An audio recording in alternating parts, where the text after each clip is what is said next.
Everyone, this is delicious Don Juan the Texas treat, and you are listening to the Countdown City WrestleCast.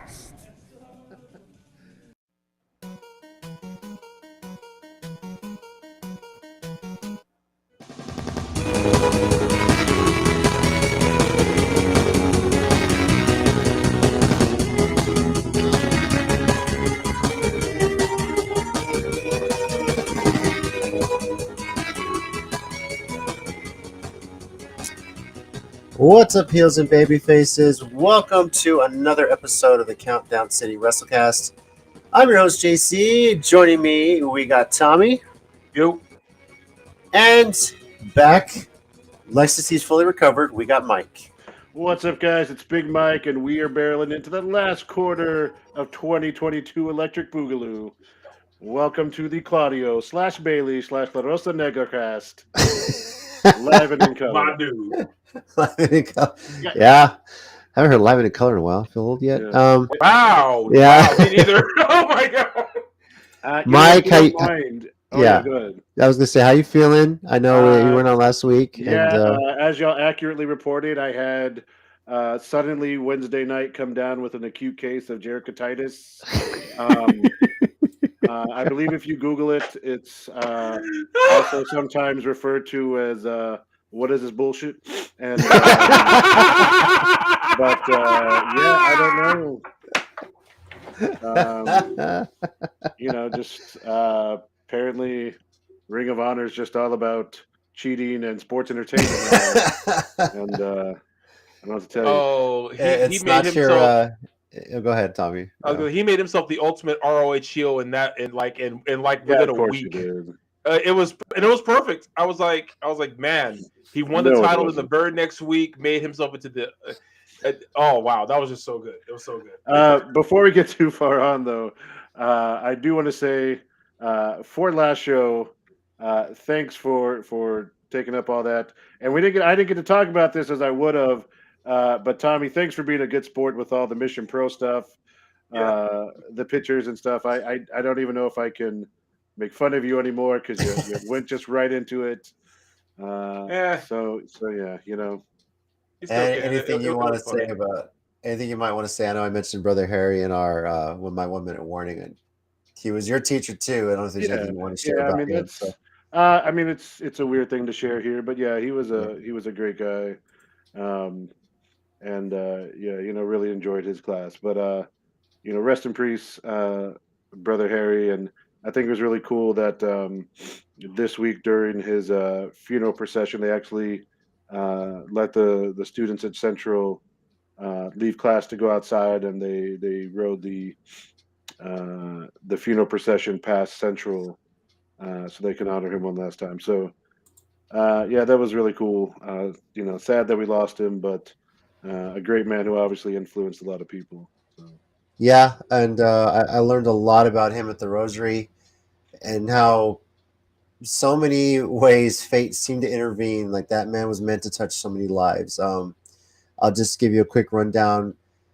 He was born in Hawaii before it was a state. His dad was stationed there in the Army. January 1940 was born. 10 and a half months into his life, the Japanese strike at Pearl Harbor, and he's there. And the bombs are hitting not far from where he lives. One actually accidentally hit the house next door to his.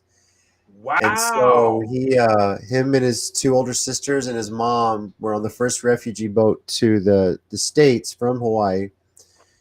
This was by boat. He couldn't fly by plane back then to get off. So, and then they're getting into the Bay Area.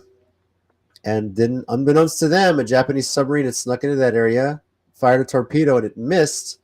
It missed that boat, so he was safe, obviously. But the second refugee boat behind him, not so much. That one got sunk off the coast of California. So, and his family made it to the San Antonio area, and lo and behold, he goes to Central, graduates, goes to St. Mary's, wants to join the Marianists, and the funniest thing they said in the story was, join the brothers, go see the world. And after he graduates college, he gets put at Central Catholic, and then he spends the rest of his career there. So, Sometimes you're just meant to be in a place. Yeah, and one of the coolest things about it was Coach Enrico, Coach Enrico was mine and Mike's football coach. He said there, he was very close to Brother Harry. He's like, there's so many Marys that have come here. That man was the best, and I can't argue with that. So, but we did also talk to Coach Rico, Mike. We had some funny stories to share about Brother Fred and some of the funniest things he said. And I told him the thing that you had always told me Brother Fred told you at your freshman English class at St. Mary's about the naming the porta potties after him. And Coach Rico was just dying laughing. That's my favorite story. I tell my kids to this day. Yeah. It's a quick story. I'll share that because that is my favorite one for Brother Fred. But especially if those of you in the San Antonio area, by the way, Bernsey, hello. We will get back to wrestling here in a minute. Yeah. But if you've ever been to Oyster Bake, you know what that situation's like. So Brother Fred, another Mariners who had gone to St. Mary's for college, and so I had him at Central, and then he wound up at St. Mary's after I had moved on to there. And I had him for class, and he tells the class that it's strange for him to be back there because he's walking around and all these buildings are named after the professors and the people he had when he was back there at St. Mary's. And he says he doesn't know if he has that much of an effect on people as they did, but he hopes at least one day they at least name a row of porta potties after him at Oyster Bake. Just the best sense of humor. Yeah, very generous sense of humor, but that's hilarious. Yeah, great. It's a great guy. I mean, it's a great thing. It was a lot of people there for that rosary, a lot of memories shared, and it was pretty awesome to be there for that. So, but good man, and I'm gonna miss him. So, yes, Bernsey, we're gonna get back into wrestling. We're gonna talk today not just about Brother Harry Cornell, rest in peace, but going to be recapping a bit, discussing the results of Victory Road, what that means for Bound for Glory, which is only a couple weeks away. Tommy's going to spend some time talking about VIP wrestling. And then we're going to be discussing, where is it? I just had it here.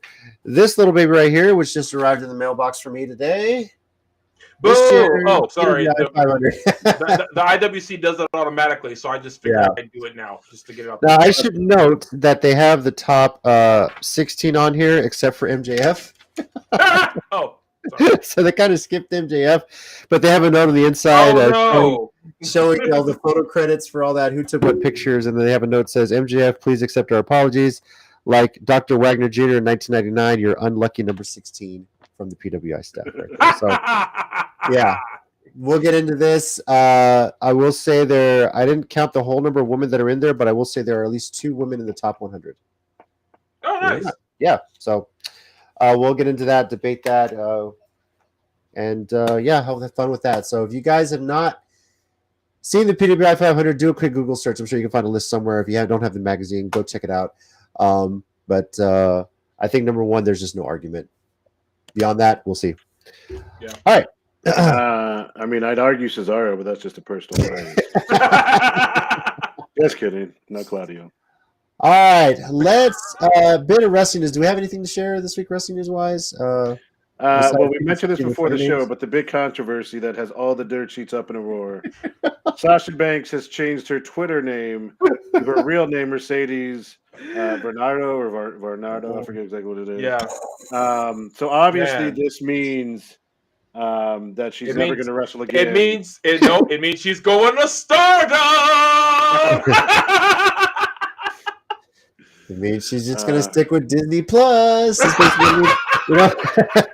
I mean, it's almost like if Twitter existed in the late 90s, The Rock might change his Twitter handle at some point from @WWE The Rock to Dwayne Johnson, who is now the one of the biggest movie stars, if not, one of the most recognized ones in the world. So I think it's just because she's getting more notoriety in general. Yeah. Can you imagine The Rock doing that in the early 2000s and the dirt sheets like saying, "Oh my God, The Rock and Triple H have legit heat. They actually hate each other. Backstage brawl. Then The Rock and Triple H were suspended. Look, new world champion to be crowned on Raw." You know, with what you just said, fishing for shit. Yeah. I would really be something if Triple H changed his Twitter handle to Paul Levesque. Then I'd be like, oh, all right, man, what's going on now? And if Stephanie changed hers to Stephanie McMahon Levesque, or to Stephanie Levesque, so imagine that. Yeah. I mean, it really blow up if Shawn Michaels just changed it straight up Michael Hickenbottom. Then we're just, God. My God. Let's not go down the road at Terry Bollea. Can you fit that within a username on Twitter? I'm just throwing that out there. I don't. I think it's too long. Okay. I really do. I really don't think he could do that. To Shawn Michaels, I guess. Yeah, the slow news wise. Yes, it was. Not a whole lot here news wise. Yeah, so let's then move into Impact Victory Road. Yes. We talked a bit about it and kind of give it a preview. And from the reviews I've seen, I plan to watch it soon. Busy week, work wise and whatnot. But this has been quite the show. First of all, just some quick results. We'll kind of talk through. Mike Bailey defeated Delirious, retains the X Division title. On the pre-show, I should note, Taya Valkyrie, the Bullet Club, and Tasha Steelz were all victorious in their matches. Motor City Machine Guns defeated Honor No More. No title on the line. Well, I don't think Honor No More didn't have a title, right? Oh, it's the other members of Honor No More. PCO and Vincent had that one against Motor City Machine Guns. So that was kind of a warrant for the Machine Guns, who are getting the title shot at Bound for Glory. Right. And it looks like Mickie James is getting the lose and your career is over treatment because she did win her match, but she's got another one at Bound for Glory.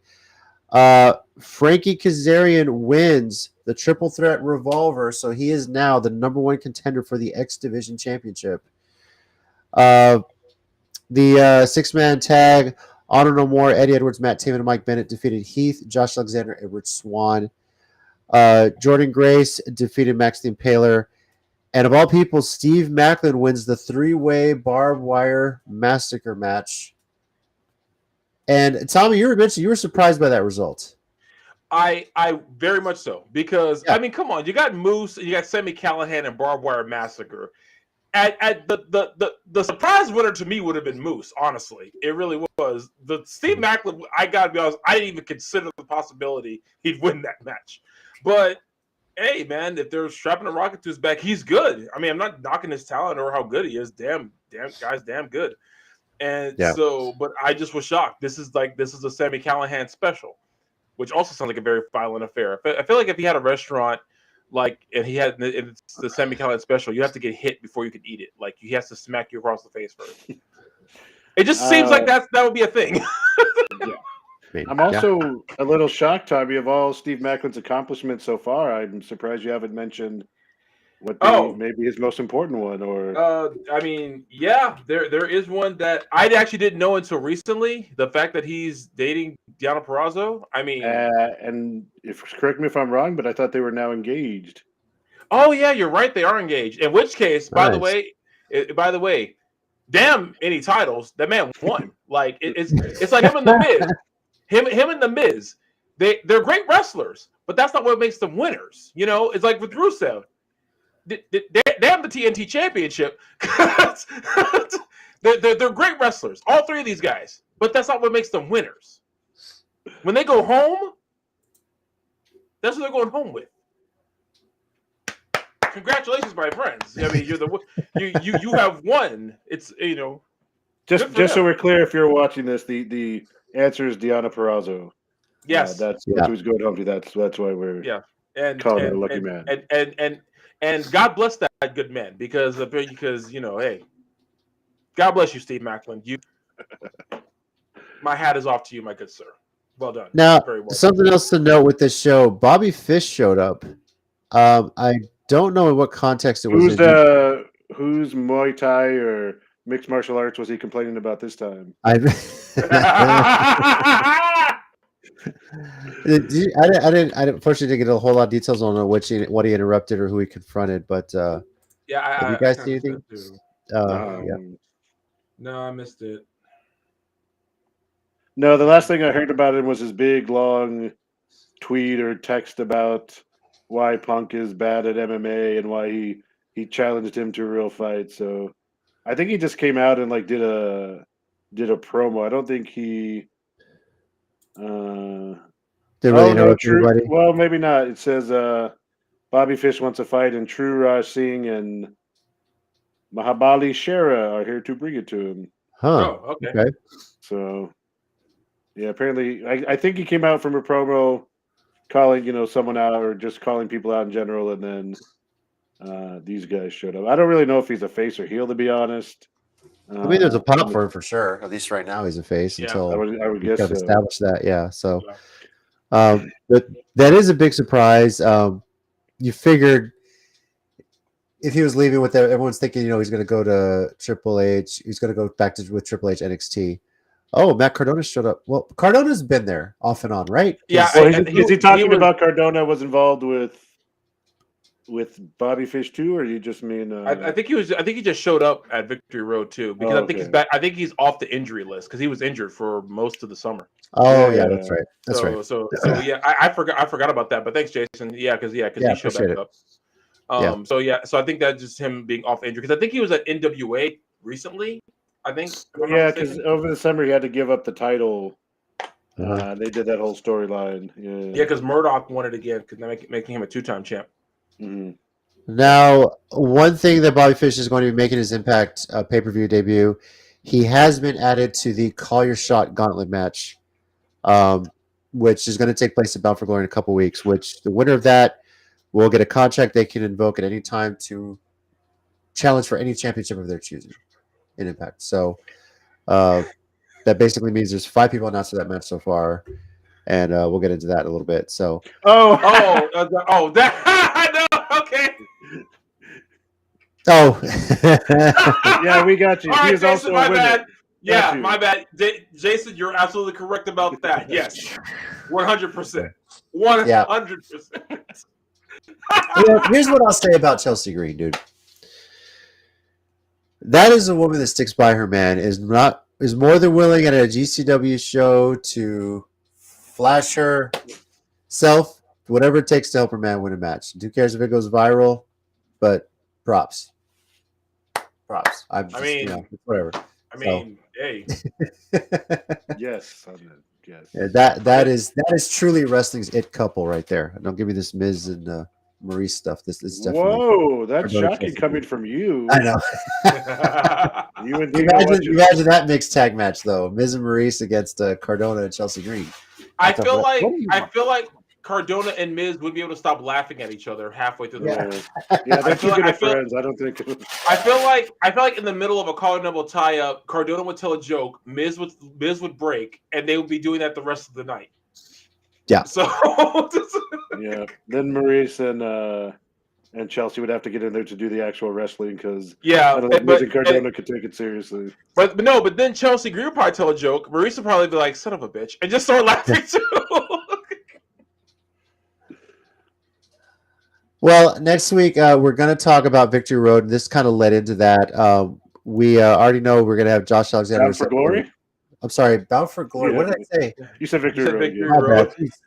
It's just weird to me that they have. It's not like Impact to have them so back to back. So I thought you were just like, oh yeah, we're actually going to watch it next week. And yeah, no, I'm sorry. Actually, report on it. We're going to preview Bound for Glory. I almost said it again. Jesus Christ! Bound for Glory next week. Good evening, folks. Yes, Alexander versus Eddie Edwards, Jordan Grace versus Masha Slamovich, Honor Nomura against the Motor City Machine Guns, and now Mike Bailey against Frankie Kazarian. And Mickey James' career will be on the line against Mia Yim now. So this is one of those, who is it going to be, right? Okay. We'll also have an Impact Knockouts World Tag Team Championship, and of course, Shot Gauntlet. Impact. Let me just say this, and I'm not even saying this as a disrespect to Mia Yim in this particular case, just in general with Mickey James. Do it better than WWE did Kurt Angle, please. Please. Don't give us a Baron Corbin at WrestleMania, if you will. Whatever she goes out in, make it worthwhile. Again, I'm not saying that as an insult to Mia Yim at the moment. Just whatever it is as the final match or last rodeo, make it something worthwhile. Oh wait, Nick Aldis, because he's married to Mickey James. So yeah, I'm sorry. This list is gonna keep growing. So that's going to have to be in a special edition of the podcast. Random The thoughts here, WrestleCast. Jesus Christ. Yeah, that's gonna be a show. That's gonna be when we talk about we don't have a show the following week. That's gonna be a show that's what we And then I think it's only fair. We need to get Tina and some more females in here to discuss who they feel are the lucky women. Which one of them on the flip side.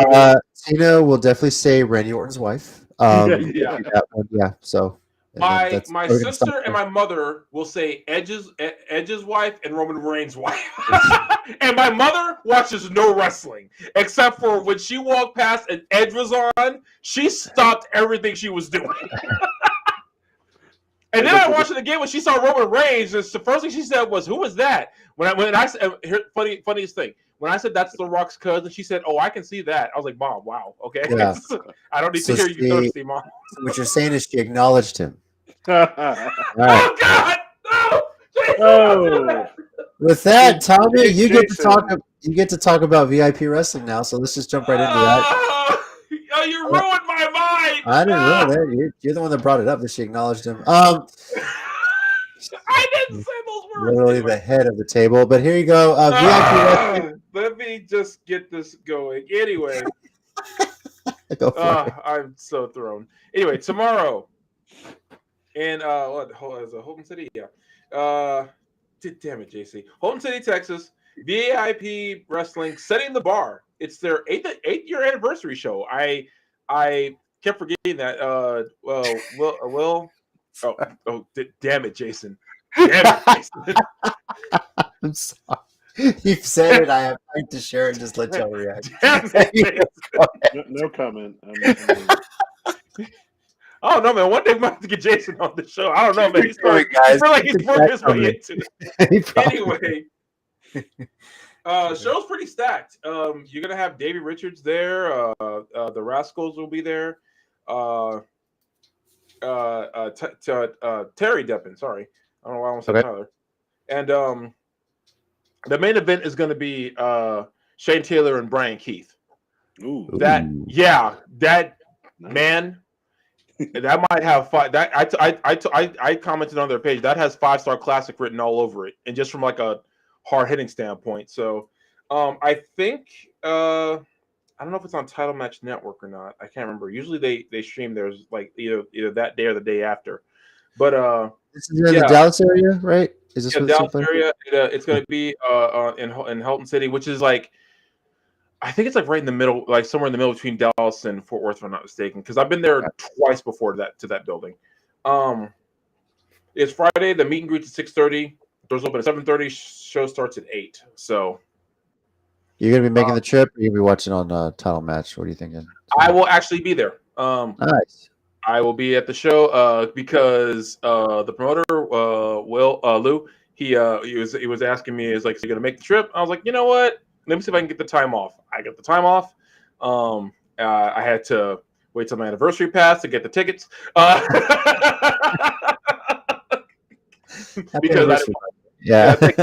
because I didn't want that to look bad. So so I got them. Yeah, and I'm gonna be up there. I'm either gonna come back that night or just come back the next morning because my brother lives up there. So. I don't know. I haven't done a turnaround trip like that in a long time. I kind of miss doing those. Those were fun. Just remember, I say this with the most. We're older now. Yeah. No, you're right. Days I could drive to Corpus for a show and then drive back that night and still be okay. I'm just This is just kids. This is true. So. Look, sometimes from where I'm at, having to go to 1604 to a gas station. I'm like 7:30. It's too late. Done. Just done. Yeah. No, I'm the same way, which is why we'll see what happens. So I might end up staying at my brother's. Cool. Well, give us a rundown and look for it on. You said it's on Title Match. If you can't be there, I know that they usually stream on Title Match. I don't know if this one will be up that night or later, but I'll find out and let you know. Yeah, cool. All right, then let's get into it, guys. The much debated, the thing the internet blows up about, at least in wrestling every year, the 32nd annual Pro Wrestling Illustrated 500.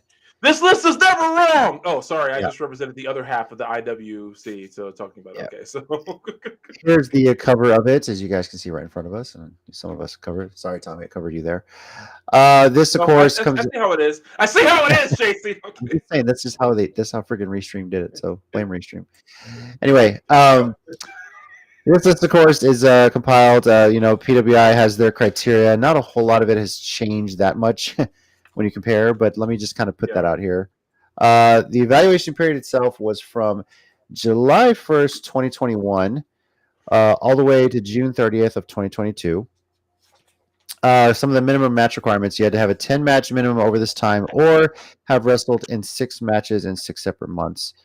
They're basing the criteria off of in-ring achievement, technical ability, your influence on the sport, and the competition you had. How successful were you against the highest grade of competition and the most diverse grade of competition? So, Mike, I know you always think the criteria is just kind of a weird thing, flexible. I mean, not a whole lot changed on it. At least they're keeping it consistent, right? So, yeah. So what is the top 10? Well, number 1, I don't think anybody can argue. Roman Reigns, right? Makes sense. Is there anyone else that deserves it? Yeah, just the year he's had, the 2 years he's had.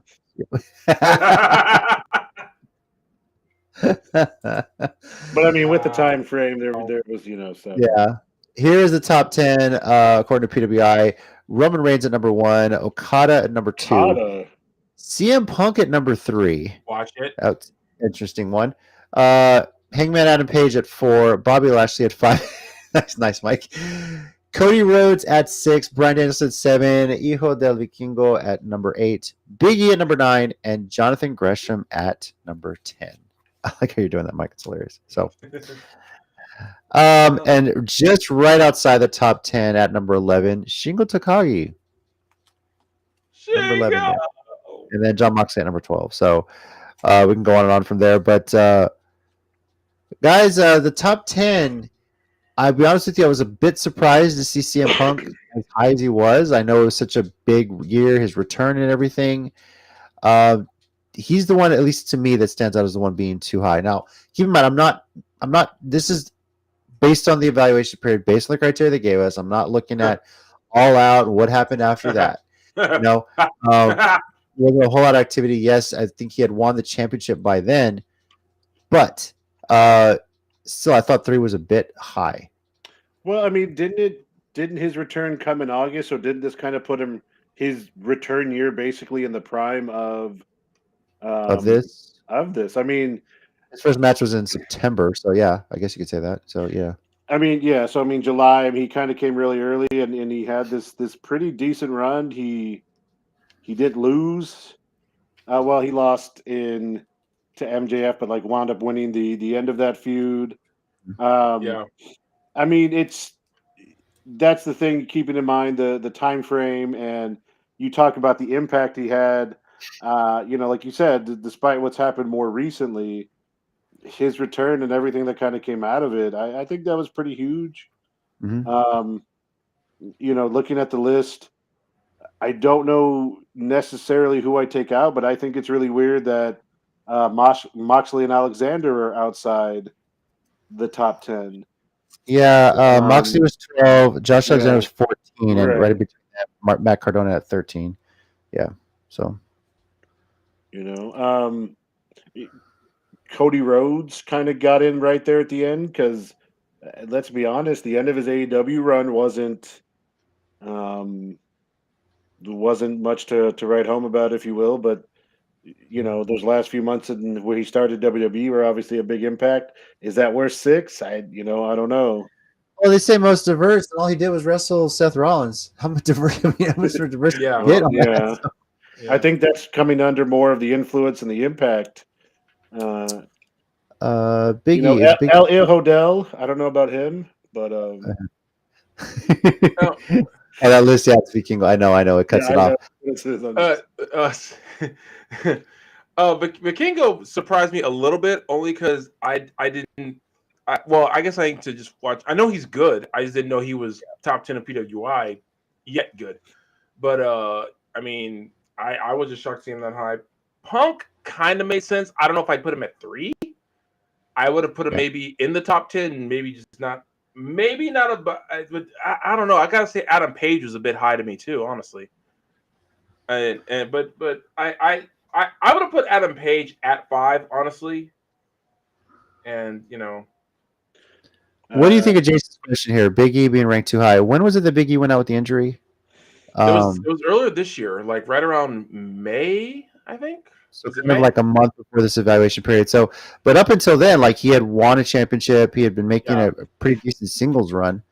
The injury. Obviously has to fall victim to, they need the belts on Lesnar and Reigns, Lesnar and Reigns for a while. Yeah, because no one else is a threat to either guy except the other guy, which is I fiercely disagree with, but whatever. I mean, go ahead. I'm sorry, guys. I was gonna say I maybe a little, but I think the past few months influences our bias a little bit, and that could be that could be the same with me, especially with Big E, because if you think about the evaluation period, he really was on a hot streak, considering because it feels like the same energy that New Day had for Kofi, New Day had for Big E after that, which they've never been shy about. They always say we want Kofi to win it, and then when it's Big E's time, want him to win it, and of course they want Xavier Woods to win King of the Ring, and and I still think, but I also say Xavier Woods should also be WWE champion because he is also good enough to win it. But I feel like we're forgetting like that hot streak that Big E had until they pulled the same thing they did with Kofi, and just the belt had to be on Lesnar, because that's the story we have to keep repeating, because God knows Lesnar has to have a belt in order to actually actually wrestle. He can't just wrestle just because. That's crazy talk. Sorry, that just irks me. I mean, I honestly think you could discuss a little bit of a shakeup anywhere between 2 and 15, 2 and 14. Yeah, I think there's some room. Can I be honest? I just figured out who I would put in my number 3 instead of Punk. Who's that? It would be Bryan Danielson, because when he got to AEW, and even before he left WWE, I know he wasn't doing but he was still the guy we remembered. And in AEW, it looked like Ring of Honor Bryan Danielson. See, I agree with you, but again, we have to go to that time frame, because he left at WrestleMania, which would have been May. Yeah. And he also showed up, in September? I think it was September. When did they all show up? Him. It was All Out, right? It was the same. All Out. It was a September match. So, B Ninja, what's up? B Ninja. PWI 500 right now. I agree. I mean, Danielson had an amazing run. He had those matches right off the bat. He had the one with Omega, and then he had the series with Adam Page. And then he went heel and started just kicking the crap out of everybody. Yeah, and I'm also including his match with I almost said Rusev, Miro at what was it, Full Gear when to get the title shot. That was a really good one. Yeah. So I don't know. Yeah. I again, my recency bias is slipping in. So right. And then also you got to talk about the interesting case of Jonathan Gresham, because there was a man with no company taking the ROH title to other promotions to defend it. So he didn't even have the stability of, being in a company consistently on a show. He had to take it. Take it, B Ninja. We'll talk about that in a second, Brandon. Just hold on.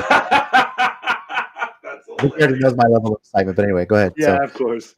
But no, just what does that do for Grisham either way? Is it's pretty impressive what he had to do holding on to that title until he got to to Claudio at the I always mix up the I think it was Death Before Dishonor. Oh, that's right. No. It was It was the ROH comeback show. Yeah. That was the interesting thing, is because, like you said, pretty much right at the midway point of this evaluation period, he won the title, and we didn't know what was going to happen in Ring of Honor. And then he started his own company. Forgive me, I can't. The name is Terminus. Terminus, yeah. And ROH was pretty much dead in the water until April, when it was resurrected by Tony Khan. Yeah. I mean, they had announced the pay-per-view. He said, "Hey, I'm buying it now." Drops Ring of Honor title. Well, I guess after the evaluation period is when he dropped it, right? So, Yeah, I guess Death that would have been. Yeah, Right. because Death Before Dishonor was right after Forbidden Door, because Forbidden Door is when Claudio came back, and Right. then Yes. so So it was over the summer, so probably because Death Before Dishonor was in July, and I Right. think, and Right after the period ended June 30th. So yeah, that was right after that. So yeah. So when you think yeah, about it, you're right. So yeah, you're right. He should be number 10. I could wow. 2021 threw me and 22 threw me off. he was already high up with Ring of Honor. He was running the pure championship matches. He was wrestling it that way. And then he basically, you could argue, he's the one that kept the Ring of Honor title alive because he took it with him. Definitely. So, yeah, I think he definitely deserves a number 10 spot. You could argue potentially higher because he carried a whole company when he didn't know if there was one that's going to be around, you know? Yeah. So he was looking that. So definitely. Yeah, but I mean, you know, it's interesting. Some of these names, some of the ones that fell, it's just surprising. Like, I think Darby Allin was like 14 last year. He fell all the way to 40 something. Let me see. I had it here somewhere. 45. 45, yeah, and that was that's kind of disappointing because after the year he was having, the way he was coming up, I really thought he was going to break into the top 10, but kind of slowed down. I for think him. part of it is he's kind of gotten stuck in this team with Sting, where they're always fighting, you know, a group of villains, if you will. And I mean, it's a cool team with Sting, but it doesn't lend for him to. I mean, Sting will, you know, go and support him ringside, but it doesn't really put him in a consistent push of a singles bout. He's kind of always getting into these faction wars almost with Sting. Yeah. So, Right. you know, it's kind of the booking there. I also feel like Tony Khan might have been giving him a bit of a break because I feel like Darby Allin was one of those guys, especially, you know, if I'll call it like it is. I feel like he was one of the pandemic heroes. Like, you know, when they were stuck at Daly's place, they were like, we need to have people watch this week. What can we do? Darby, can we throw you down a flight of stairs? Sure, I was going to do it anyway. So I feel like Tony Khan said, "Hey, Darby, you know we were throwing you downstairs every week. How about we don't do that to you for like a month and just call it even?" Yeah, but then he goes, "Cool. All right. On my off days, I'm gonna go to like a stunt show, nitrous, whatever, and do my own jumps." But Tony Khan said that ain't got nothing to do with me. I didn't book that. So. For just for FYI, last year's number one, Kenny Omega, dropped to 19. Of course, despite all the injuries he suffered and was dealing with. Yeah. Roman Reigns, of course, this is the second time he's been on the top of the list. The last time was in 2016. They asked him about what his thoughts were about being back on top, and quote, "I expected it. What am I supposed to? It's what I expected. Should have been happening for years now." Yeah, sounds about right. I love it. Yeah. Even in character, still stays a character. I like that. I like that a lot. Now I think, let me see if I can find it. I think Trish Adora is the highest ranked woman on this. 50. Yeah, number 50. Yeah. Yes. And if you go over to 97, and there's a picture of her, Jordan Grace, the only other woman that I see that's in the top 100. I think a lot of that has to do with the digital media championship that she held. She was the first one crowned. And we've talked about this. This is the women that do a lot of intergender matches, not necessarily just the best women's wrestler, because they have the women's 100, right? It's kind of the way it goes. It's the women's 150 now? Or one, yeah. And who do you think might be on the top of that? I think there's a strong case for Thunder Rosa, but it's Thunder Rosa. Belair. Belair's probably going to be at the top. Possibly Becky, depending on what the time frame was. What about Britt Baker? When you think about whatever the evaluation period is, you figure she held the title. I was going to say, I don't think Britt will be number one, but I think she'll be in the top 5. As she should. Okay. So that'd be interesting to look like. But you say Grace at 97. You go down a little bit further. At 110 is Masha Slamovich. At 111 is Ali Catch. Mm-hmm. Tommy, were you talking about this last week, or am I thinking of a totally different show? Masha Slamovich goes by they there, like not necessarily. No, Maxie Impaler does. Yeah. Oh, okay. I'm Yeah, mixing up the people. Masha Never mind. Slamovich, she goes by she. Max Okay. the Impaler goes by they and them and everything. Okay. Yeah. No, but Masha Slamovich, she's probably on this because I think in GCW she tosses guys around like she's Brock Lesnar with like, or like Taz with T-bone suplexes because. Right. Yeah, because she's legitimately that scary. So I because I think she's Russian too. I don't think she fled Russia. I think Putin said, "No, you gotta go." Go take them. Osmosis at 120. Just looking down. That- Oh God! Yeah, that's a good transition to what I was going to ask. How much of the new creative influence in WWE with Triple H is going to change? And I can tell you right now, Osmosis, he might just fall out of the whole 500 altogether because he showed up like 2 weeks ago for the first time in like a month. To Yeah. do what the same thing he does, which is just Nothing. We'll squash people. I mean, but but it's not. It's not something to be taken seriously unless you show me you got something that Triple H can use. It's just like, what are you going to do?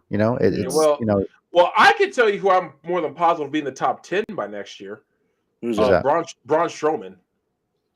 Uh, I don't know because like the way they have him. Yeah. Because he has they to have have matches him. though. No, he does. He's just mostly feuded with Alpha Academy for some reason. I don't know why they in particular ironed him, but they did. I don't know if you. So I didn't watch Raw, but I saw this clip. Apparently, they like insulted him, and he called them on the phone, and like a serial killer was like, "It's like wait till I see." I was like, what? What in the scream is going on here? Whoa, careful there, Strowman. Loomis is already on Raw. All right, let's not. Oh, what if they form like a serial killer tag team? That'd be hilarious. No, not to get off track, but the rumor going around with the White Rabbit Bray Wyatt stuff is that he's coming back with a group, and it's like Killer Cross with Scarlett, Dexter Loomis, Braun Strowman, and they're like the personification of his puppets from. I heard.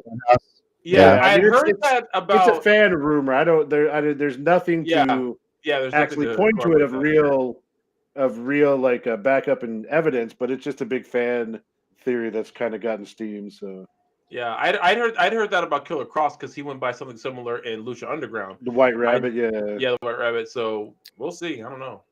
So. There are a couple people I have to welcome back into the PWI 500 list. The first is Sting coming back at number 173. Wasn't listed last year. And the other one, I just saw it here, Homicide at 105. Nice. Yeah, still going strong. And it has on here how many years. Sting 37 years in wrestling and Homicide 29. And making their faithful PWI 500. So I don't know if you guys saw, I think it was either on his Facebook or wherever he posted. He said something like, "So Jericho wants to destroy Ring of Honor, huh? Well, I'm not there, but I got a couple of Rottweilers and a Samoan who I can send after him," and I couldn't stop laughing. I said, "Homicide's gonna send out a hit squad."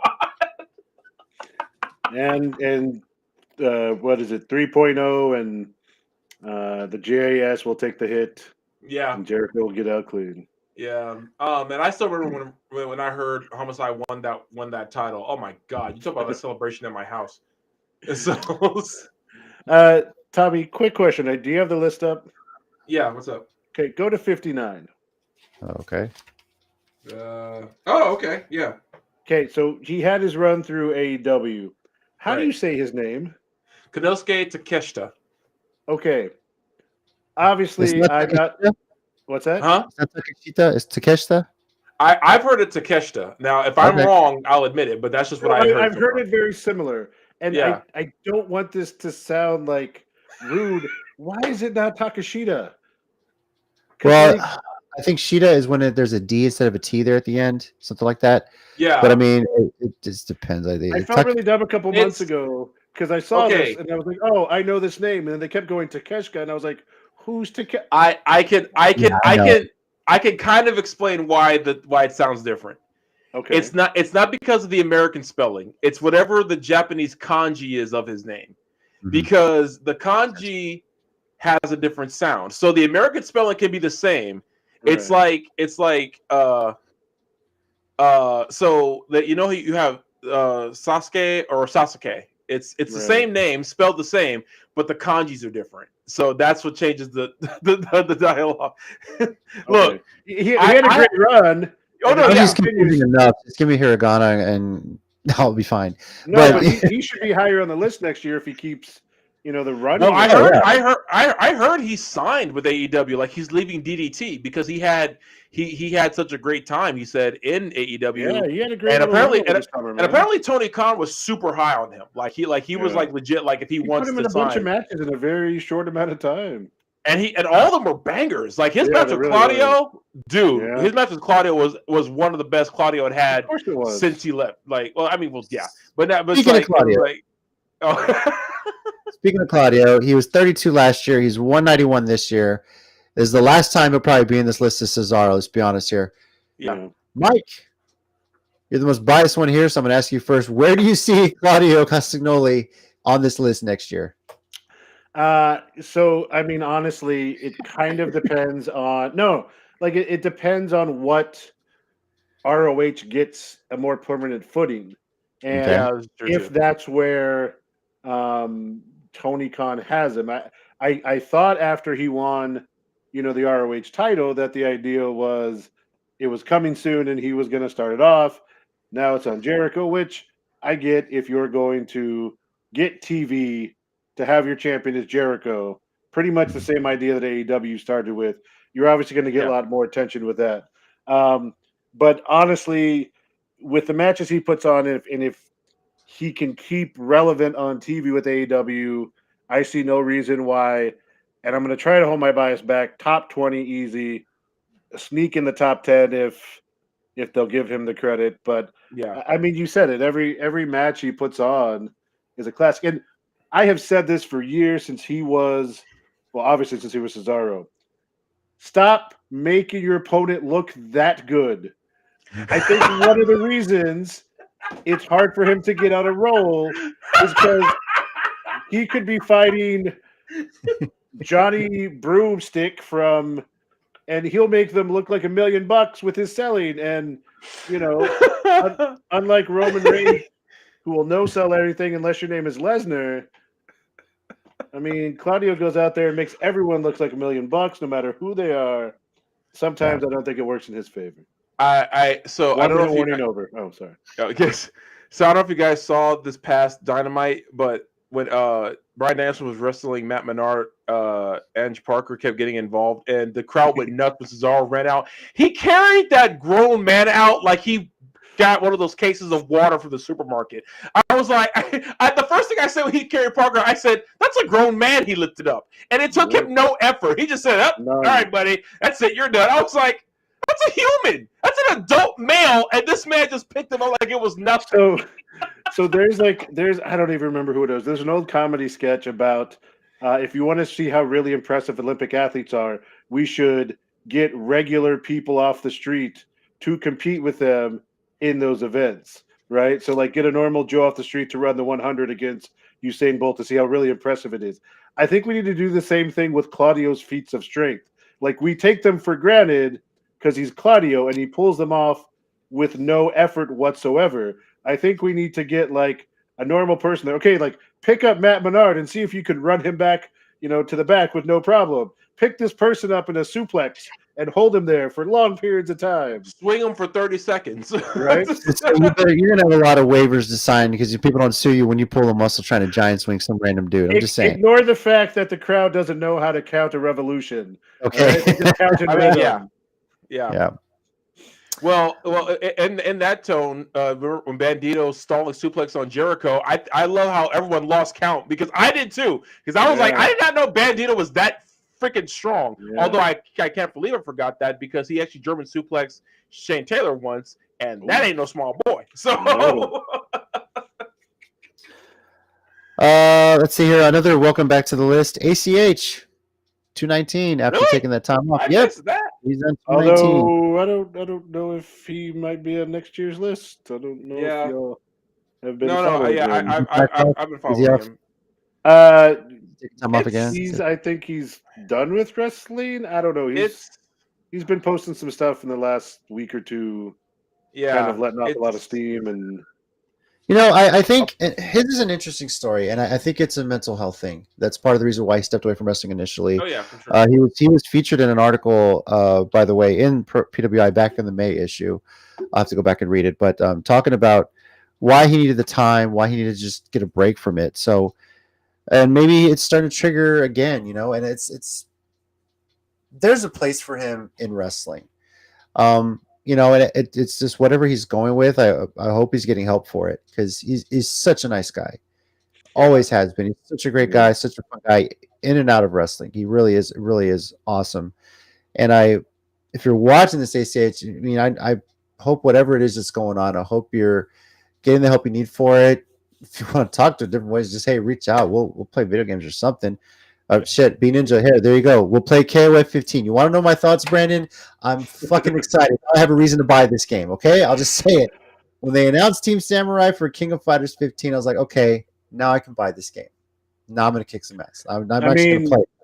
Considering what your gamer tag and one of your other Twitter account handles has been, I don't even know what I'm reading there, but I see the name and I was like, oh, that probably makes sense. Yeah. Nagarudu, Horomaru, and Darlie Dagger were added to King of Fighters 15, Team Samurai, representing Samurai Showdown, and from what I've seen of the trailer, Nagarudu is going to be kicking ass. So finally got a reason to play that game. Right on top of that, Samurai Showdown's finally getting rolled back. But yes, I digress. So yeah, ACH. I mean, oh, it's cool that he was on there. Yeah, I know he's gotten back into it lately. He's back. Just whatever going forward, I hope he's. Just know that people care about you. I just want you to know that people do care about what you're doing and how you're doing it. It doesn't have to necessarily be involved in wrestling. Just how you've been. But there's a reason. Tina and I walked out to your entrance theme at our wedding reception because we just admire you that much of a person, one of our favorite wrestlers. So, and I hope you're well. Reach out, send me a message. You have my social handles. I think you still have my number. If you just need someone to talk to, it doesn't have to be about wrestling, bro. So I hope you're doing okay. Yeah, women do kind of scatter this list going the rest of the way. There's quite a bit, especially towards the end. Kylie Ray herself, by the way, is at 418. So she hasn't been as active, I think, for similar reasons too. Just a lot going on. Yeah. And here's another one. You guys ready? Jax Dane, 487. Wow. Yeah. Wow. Yeah. Wow. Pretty awesome, huh? Yeah. Nicknamed the Vanilla Godzilla. That's a great nickname. Pretty awesome. So. Yeah. Yeah. And I love it. It's always fun to go back and look who was the last person on the list. Is Dustin Wilson. And I love the picture they got for this guy. Here you go. Dustin Wilson. Wow. There. Yeah. So that's the most basic wrestling promo picture I've ever seen. Like no disrespect to him because he could be much higher next year. You never know. But it's just like that is just such the archetype wrestling photo. Walking through the crowd with your mouth open in a singlet. That's it. JC, I'm surprised you're not more upset with this list. Why is that? Do you know who's at 472? Oh no, who am I missing here? Oh God, yeah. Well, first of all, thank you for putting his picture in there so you guys can see in all this glory who this man is. I mean, you really believe there's 471 wrestlers better than the king of? Fuck no, and I blame New Japan and Shiba Takagi for this bullshit. All right, this whole king. I'm telling you.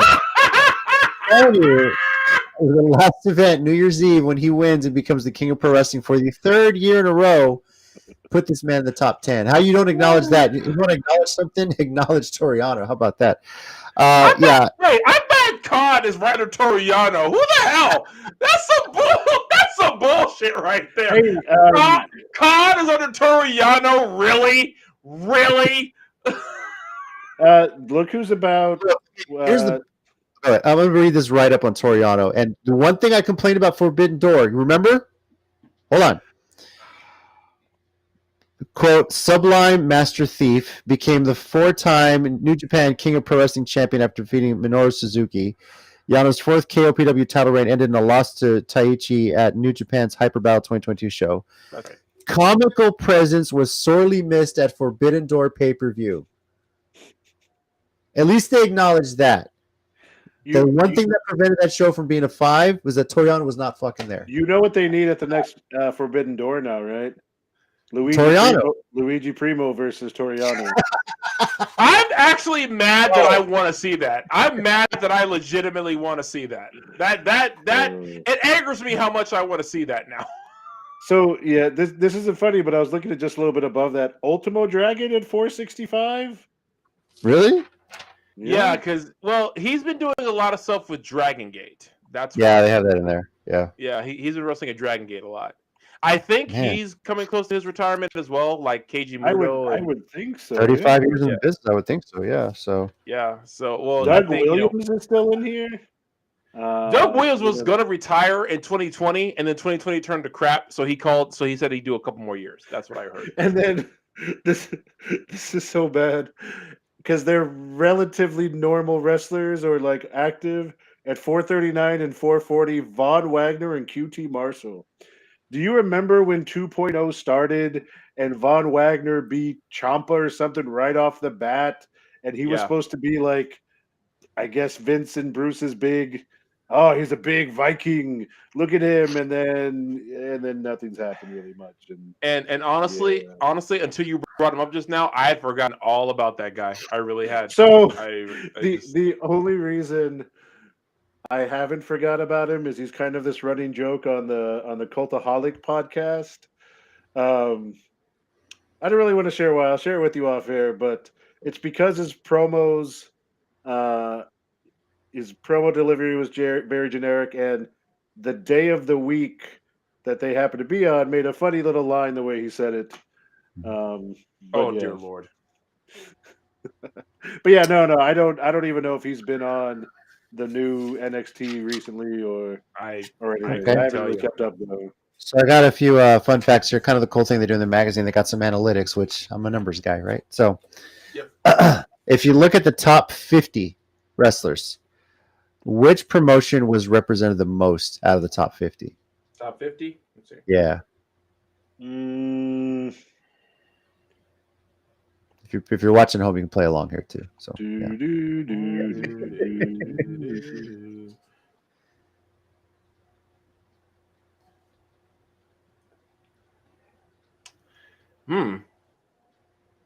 I'm gonna go ahead and say AEW.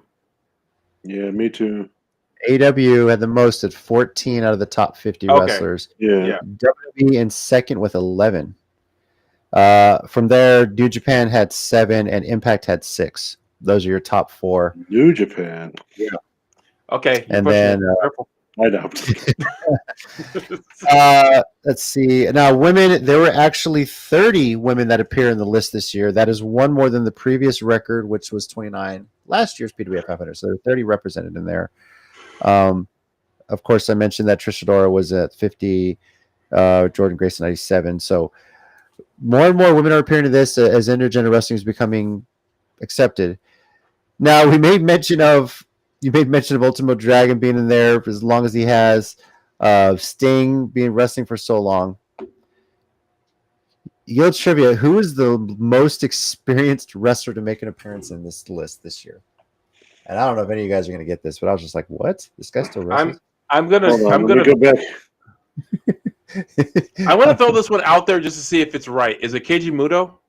No. Okay. Let me see if I can kind of scroll down very quickly.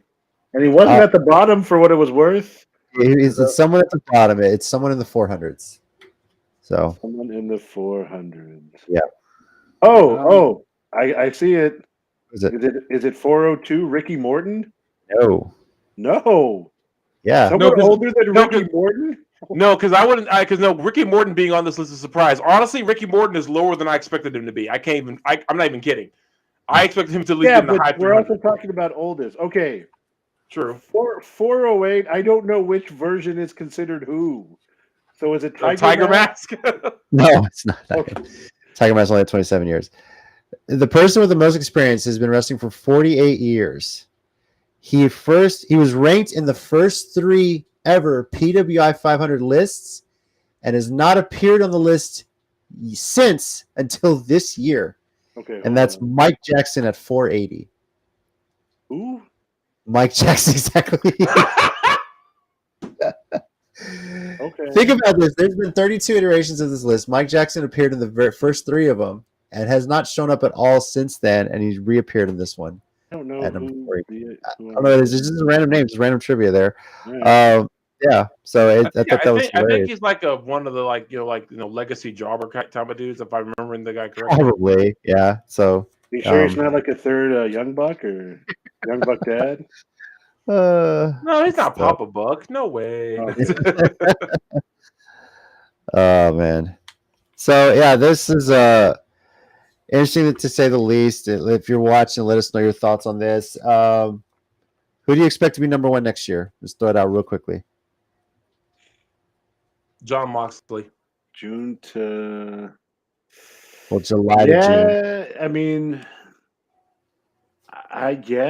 I had Moxley as my half year award at the first half of 2022, and I don't see anything to stop him now. Again, I know it's a unique time period you got to be aware of, but he's putting in some good numbers right here at the beginning, especially with all the stuff that AEW had to deal with.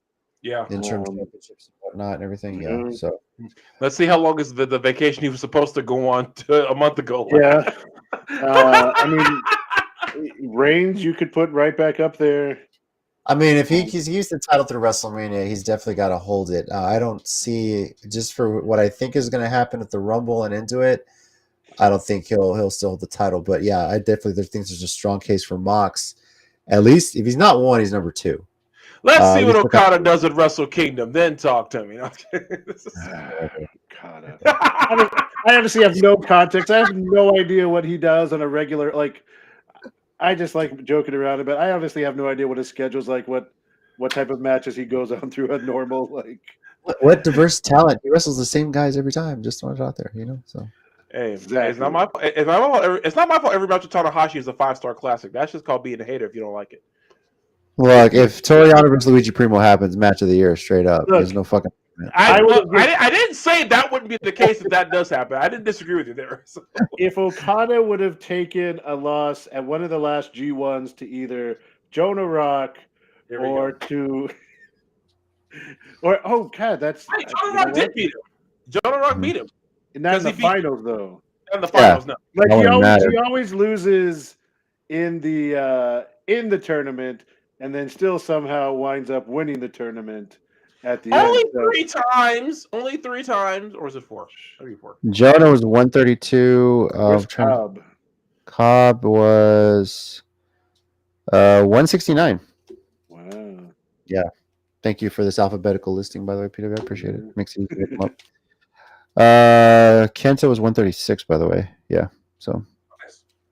Mm-hmm. Interesting. Yeah, it's going to be. I think the most interesting dynamic of this is going to be how the changes at WWE are going to affect this list. That's going to be interesting to me, and how this thing is going to shift, because that really happened fairly early on in the evaluation period. And there's going to be a lot of wildcard names in there: Karrion Kross, Braun Strowman, where they show up. And the competition is going to get heavy. Between AEW, WWE, and to a lesser extent Impact, and then we'll see how Ring of Honor happens into the fold, and we'll see how New Japan keeps up in this. We expect to see another Forbidden Door, I assume. I mean, that probably might be an annual thing because it went so well. So I hope so. Well, hopefully next year they'll get everyone who they were trying to get this year who couldn't make it because of either injuries or visa issues. So. Yeah, but this year got plagued by so much crap. They're like, dude, we got to run it again just so we can get everyone we want in here. So, still, it was a great show. It was a great start. It was something. Thank you, everyone, though, for that. If you got some thoughts on the PWI 500, any of the questions we asked, who was too high, who was too low, who should be number 1 next year, what is your top 10 even? Leave us a comment. You can also tweet it at us at @CCG_WrestleCast and let us know what your thoughts are. Yeah, it's right there where Tommy's pointing. So, Yeah, I'm trying to think. Was there something else I want to bring up? Oh, I wanted to quickly mention if you are in the San Antonio area, or even if you're not, Drew McIntyre was on the Billy Madison show this morning. They're actually get back to getting in studio appearances. Oh wow. Part of this was promoting because the Royal Rumble tickets have started to go on sale. The pre-sale is already active. We got to discuss that, guys. So he was in studio talking a bit about his career, having a good time with the guys. And they asked him about three-man band. And Drew McIntyre at least said, hey, at one point we're going to have a reunion tour. We got to get these guys back together. He's already got the idea for how he wants to do it and stuff, but he had a good time. Awesome. So if you didn't get to hear it on the radio, you can look up the Billy Madison Show podcast, look for the episode dated for September 29th, and you'll be able to hear his appearance on there. And I believe the September 8th episode will have Thunder Rosa's appearance in there as well. She was hilarious, and she did a bit of wrestling trivia. Did pretty damn good too, obviously. So, and with that, guys, let's move into our 1 minute warning segment here. Mike, you got something to bring up this week? Yep. All right. Whenever you're ready, good sir, set and go. All right. So I mentioned this a little bit at the beginning of the show, and unfortunately, I wasn't able to make the show last week. But shout out to Mission Pro. Welcome to the Jungle. I know Tommy talked a bit about it. The elimination casket match, the whole show, top to bottom was great. The hybrid battle royal, the tournament matches. Tommy even mentioned how Michelle Green showed up and she was Swiss. So I had my Claudio Blackpool Combat Club shirt on. She thought that was really cool. Then I felt bad because her first round match was against Jasmine, and I literally had that sign ready to go. So I was like, oh well, but it was a good show. Wode seems to be someone I know. Tommy talked about his wife's favorite wrestler, but someone they're building within Mission Pro. Very impressive over the last few outings. So always looking forward to that. Already have tickets for the December Silver Bell show. So yeah, I didn't get to talk about it much last week, but always a great time. Everyone's super cool. Looking forward to the show again in a couple months. It's what's going to get me through these next couple months of school before we get to Christmas break. Running down to that, so yeah, looking forward to that. Yeah. And being a good Tommy, did we? I don't think you told the story real quick. Sorry, I know it's way over a minute of purchasing the 8x10 for you because I told you I had the idea of wanting to take the picture with Jasmine and Laura. But I didn't want to go up there and ask for a picture without purchasing something, obviously. And I have two 8x10s already. Right on it. It's I don't have it in here. It's somewhere else in the house. I think I know where it is in the house. Do you talking about someone who stays in character? I was like, Tommy, why don't you choose one? I'll buy you an 8x10. And he points with, I guess that's fine. And she's like, that's fine. Yeah, because it was hilarious to going back with her is always fun. That's why I do it so much. Is because she knows how to take the joke, she knows how to appreciate the joke, and just go right along with it. So yeah, the that's fine was absolutely hilarious because it was like, and then she was signing one of y'all, or she's like, I think someone brought up a lowest or bottom tier chant. Yeah. And then I told you this too. Sorry, it was just I don't know if it was her first match. I think it was the match against Wodes. I think it's the one she lost. You're getting the bottom tier chants, and your stepdaughter's there, and she goes, "Your bottom tier. You may be bottom tier, but your fit is top tier. Your gear is top tier." Yeah, and I was just like, it was hilarious. I'm like, Alana, I'm trying to come on here. Yes, man. But yeah, always a fun time over there. So. Oh yeah, for sure. I haven't gotten the tickets yet for the upcoming show because money, but hopefully I can get them next couple weeks. Sounds good. All right, Tommy, your turn. You got a 1 minute warning this week? Oh yeah, do I? Oh boy, here we go. All right, ready, set, and go. The Impact Hall of Fame of 2022 is none other than the man from the Bowery Raven. Yes. For those of you who don't know, and if you know me, I don't know how this is possible not to know this about me. I am a diehard Raven fan. I love Raven real name Scott Levy. He is a former NW World Champion. I remember ordering the pay-per-view of Slammiversary. I remember watching it when he won King of the Mountain that year and win the NW World title. I was still living in my parents' house. I was screaming so loud. My parents were like, "What's wrong with you?" So wrestling was on, knew everything was okay, and went back to their room. So I'm super excited that Raven is going to the Hall of Fame. He earned it. He deserves it. Early couple years of TNA, he was definitely instrumental in bringing a lot of eyes to it and making it even bigger than it already was. So I'm happy, super excited. Just so happy for him, and it's well deserved. Yeah, for sure. Yeah. Very awesome. Definitely. Also, for what it's worth, there it is. I think he still has the podcast, the Raven Effect podcast. I haven't listened in a while. I think he does. When it first started, I would listen to it, and he has such a unique mind. Yeah, for sure. And he's real honest about his life and what he was doing at the time and the kind of things he would get into. He's not proud of them, but he owns up to them, and has a good sense of humor about stuff, and so definitely happy for that too. That's awesome. Yeah,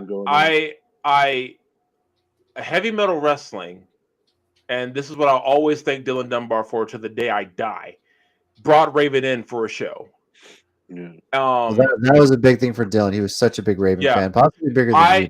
Yeah, but it's entirely possible. Look, the man has a whole wrestling promotion. I'm pretty positive he's a bigger fan than me.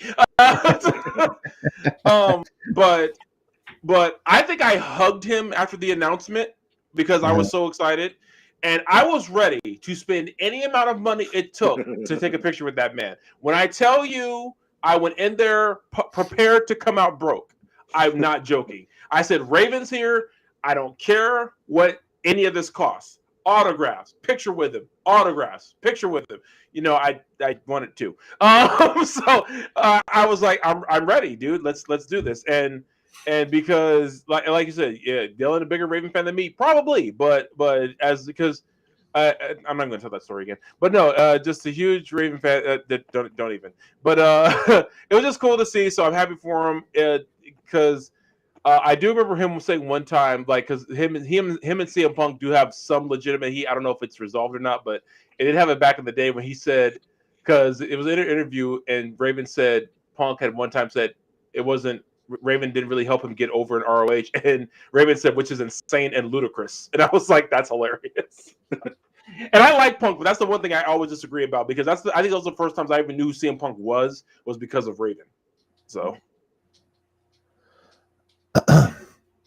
All right, I'm supposed to come up with something, right? If you want to. I kind of ran about Toriano. I was gonna say you're the host of the show, but we talked about Toriano a few minutes ago, so you don't. Let me do a little fantasy booking on a segment. Hear me out, guys, and I know this is one that Mike and probably Tina will appreciate because Braun Breaker kind of teased this a little bit. We got a 33 1/3% reference on NXT last week. Look, I know Scott Steiner and Triple H have had their issues in the past. Scott Steiner at one point said in an interview he'd go take a steroid test if Triple H went and took one along with him. Come on, that was years ago. How many of y'all would love to see a Steiner Breaker math class segment, a weekly segment on NXT? Could be a talk show, could be them breaking down some high-level calculus. I don't care. Give me something like that to be fun. Make it a YouTube short. I'm sure we've worked past all these issues that Steiner may have had with WWE in the past, but I'm glad at least he's acknowledging that legacy, and I really hope he sneaks in some Steiner math going in the rest of the way. I thought that was a great call out, a great little Easter egg, but I kind of want to see more. I know I mentioned I'm a numbers guy, but who here doesn't want to see more Steiner math? I agree, but I think someone just needs to after he does all this, just pop in and don't forget he's Rick Steiner's son.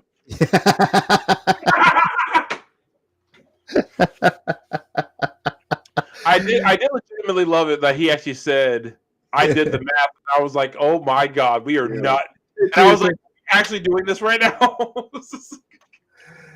It was such a great little call out. I thought it was hilarious. But but the thing is, I still want Breaker to be like that 2.0 heel when they change the logo and everything. He's still wearing the tie-dye, still saying 2.0 was the best NXT version and calling that out. But it's hard to hate him when he's referencing Steiner math. Yeah. Damn it. Thank you everybody for watching and joining a bit into our PWI 500 discussion. If you're catching us after the fact, please leave your comments. Let us know. You can also tweet at @CCG_WrestleCast. Let us know what you think about Victory Road, and as well the PWI 500. And let us know your thoughts, what you're excited about, because next week we're going to be previewing Impact Bound for Glory and WWE Extreme Rules, which might actually be fun to watch this year because it's better creative. The past Extreme have not been as I good. actually care this year. Huh? As the Extreme Rules, and I actually care this year. Yeah. So this is going to be an interesting one. I know McIntyre versus Karrion Kross is going to be a freaking battle. Can't wait for that. On top among anything else, but going to be a good couple shows. Bound for Glory, of course, is Impact's biggest show of the year. And I'm very much looking forward to it. We'll be talking quite a bit about those next week. And so definitely join us for that. If you got some things you wanted to talk about before that, let us know. So thank you, everyone. Let me get the music on. I was freaking, I got to turn that shit back on. So, the password. Oh, hurry up. There it goes. There it goes. Thank you again, everyone, for watching the Countdown City WrestleCast. We got a comment coming here late. Ted's probably drinking. Cheers. What's up, buddy? Yeah. And appreciate everybody for supporting the WrestleCast. I did get a chance to text Marvel thanking him for his message for 200 episodes, and he said, "Congrats again to us. A lot of podcasts don't make it that long." And I have to thank Ted. I have to thank Mike, Tommy, Tina, everyone that's ever been on the show, and for you guys that are always just following along, listening, and keeping us going. It makes it a lot more fun. So thank you so much for all that. Excuse me. Indeed. I'm JC. My God, I'm mixing up stuff here. Joining me as always, we got Tommy. Thanks, guys. We got Mike. Jeez, I'm losing it. Thanks, guys. Be good to each other. And I'm JC. And as always, heels and baby faces, remember, pro wrestling is real. People are fake. We'll see you next week. Talking Bound for Glory and Extreme Rules. Adios, Gunther.